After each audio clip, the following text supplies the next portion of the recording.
Well, for more on corporate data security, I'm joined by George Washington University visiting scholar Allan Friedman. He's also the author of Cybersecurity and Cyberwar, What Everyone Needs to Know.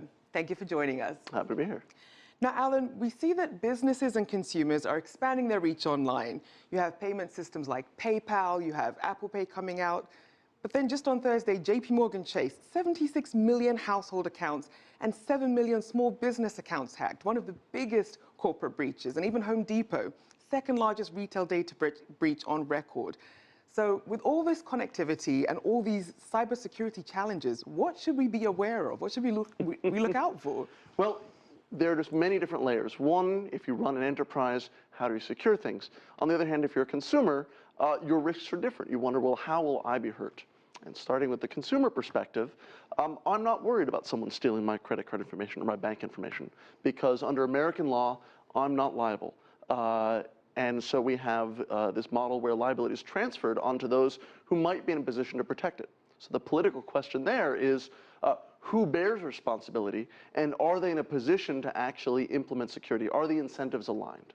Now, how would you say the challenges have changed in terms of from a decade ago to the sorts of challenges we're facing now and in the future? Well, everyone used to talk about security in terms of probability and magnitude. That's how you think about risk. Probability times magnitude. There's now an appreciation that the probability is 1. You're going to get breached. There's famously, we talk about one of the lines in cybersecurity, there are 2 types of security officials in a company. There are those that know that they've been breached and those that are ignorant that they've been breached because everyone's been breached. And the question is how to react. We need to get an appreciation that it's not a question of how do you build a single wall around yourself, but how do you protect what's really important and how do you respond? The code word here is resilience. Now, companies seem to be aware of these risks, but they're focusing more on the response side than the prevention side. Almost 50% of companies say they've experienced some sort of breach. Now, what can companies do to alleviate these concerns? And why aren't companies doing more in the prevention phase? Well, we have a couple of things. One, just prevention is really, really hard. There are so many ways that an attacker might get in, especially an attacker that's determined to go after you. This isn't an attacker that's going after any low-hanging fruit. They've said, I want to get into your system, I'm going to work very hard, and I have resources, and I'm patient. So if you can't prevent someone from getting in, then the next question is remediation. But the other approach is there's an old law, it's almost a decade old in the United States, of data breach notification that said, listen, if there is data that's breached that applies to consumers, you just need to tell them about it. And that led to the growth of an industry to respond. How are you going to first pay for notification? And then what are you going to do to make people happy? And that led to a response focus. Now, what sort of role should companies play in protecting? Should companies do more? Should the government step in? Well, that depends. I view risk as there's 2 types of risk. There is the risk that a company themselves is worried about facing.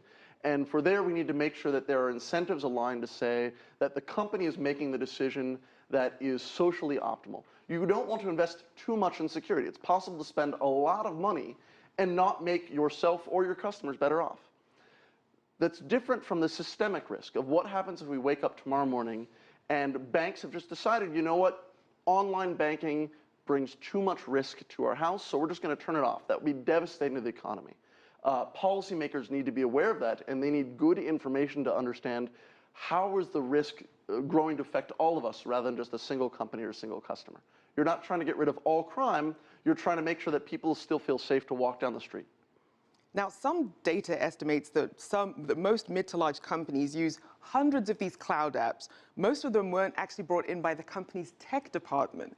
So what should companies be doing? Should they be having more of their own in-service, their own company protection? What should they do? I think the cloud question is a red herring.